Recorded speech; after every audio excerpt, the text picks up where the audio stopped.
I thought we'd start off, shall we make some Yorkshire puddings? Yeah. Excellent. Now I've got a lovely little trick for you here. So I've taken some normal vegetable oil, a tablespoon of oil into these 4 here. And there's just a nice little trick here to get the oil into all the other little Yorkshire pudding holes there. So you just carefully... What a great trick. It's brilliant fun, isn't it? And what happens is, when you get those right to the bottom there, now we know we've got the same amount of oil in each of those. Now we need to get this nice and hot. So this time for the Yorkshires, we're going to use the top oven here, but this is actually, as you know, a combination microwave oven. So I'm going to pop that into there, shut the door, and we'll turn this on. We're going to use this in just true fan mode for the Yorkshire puddings, and you'll see that it automatically defaults to that anyway, because that's what most of us use most of the time. So I'm just going to turn the command wheel until I get to the temperature setting, press the button, get this up to 200 degrees, press the button again, so that's now set, press start, the light comes on, and that's going to heat our oil to 200 degrees, so nice and simple. So we've now got maybe a couple of minutes to get that nice and hot, so that means we can now start making the Yorkshire pudding batter. And all I'll do now is, and again... And this is where you get those lovely drawers with the... I push the door and it opens by itself. So here, I've got a couple of ingredients. This is going to make 12 of those kind of smaller Yorkshire puddings. 140 grams of very good quality plain flour. I'm going to make a little well in here. And then I've got 4 large free-range eggs. Free range. Yeah, make sure they're free range. So that goes in there as well. Little bit of salt. Good bit of seasoning. Don't hold off on that. Good bit of pepper. So get yourself a whisk. You can do it by hand, but I've got just an electric one here. Start moving your eggs into your flour. Key tip when you're whisking, a lot of people do this, okay? Don't do that. Make sure you actually move the whisk itself as well, because I want to incorporate all the bits from the side. Okay, so I've got a nice kind of paste going on there, and it's all incorporated nicely. So now I can start incorporating the milk. So use semi-skimmed or whole, don't use skimmed. So incorporate the milk into that. Turn the speed up again on the whisk. And again, make sure you whisk that all the way in. I'll take a moment there. And also just something that's very important to do, get yourself a spatula. And you can see we've got little bits at the side here, so just bring those down. We've got lots of air in there from the whisking. Exactly right. So make sure you bring all that down.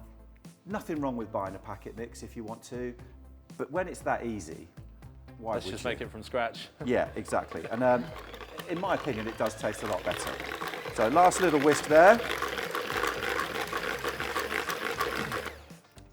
Now, there's another couple of little tricks that we can do here. Let's put this back into the jug here. Now, usually, I will make my Yorkshire pudding batter a good couple of hours before I'm going to use it. And I will leave it in the fridge in an airtight container. What you want is you want the consistency of single cream.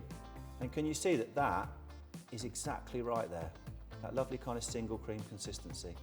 Now, we've got a couple more minutes to get that oil really hot. So I think my question to you is, looking around the kitchen here, what are some of your favourite features? Open spaces, because it's very easy to have just cupboards and cupboards. Do you know, that's a good point. This, for example. This is beautiful. Just love over that. here. That would be an ideal place for some cookbooks. So we're pretty much ready to go now, so I can just clear this out of the way. And I think our oil should be nice and hot, so I'll jump over to the oven. Let's have a peek. Yep, so that's looking good. So they look nice and hot.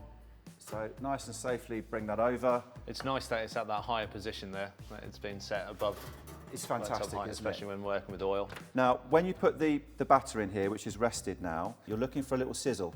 If you don't get a little sizzle, then it's not hot enough. So all you need to do is just put that tray back in, and then you'll be absolutely fine. Now, I would always come up I can hear that sizzle. a third to a half. So now I go back to the oven, open the door with my cloth here, come back over. It's great having it at that higher position. Yeah, it just makes it so much simpler. So we won't waste this. I think we'll just pop this back in the fridge. So I think we're going to need something to cover it. Yep, and I know what you're going to say. Well, we got a nice surprise in that drawer. Goodness me. So this is the cling film and foil dispenser. So if I just take this here. It's genius. Like So- all those times that you're fighting with the cling film, trying to just get your brilliant. fingers in. And there's a little guillotine there. It's like effortless. So now I've got that. That goes on there. And this is the bit that I think is incredible. That little bar is just such a clever thing. Because now I've got that cling film, that's ready to go. But we don't have to do that thing anymore where you're fighting to get the cling film Or like off. folding it over. Because here we are, pull that out again, and this is just unbelievable. That sits in there like that, and all you do, Just roll it back in on itself. ready for next time. It's such a fantastic piece of kit. Mind blown, right? Yeah. So here we go, the moment of truth. Oh, yes. they look great. Bring those over without gloves.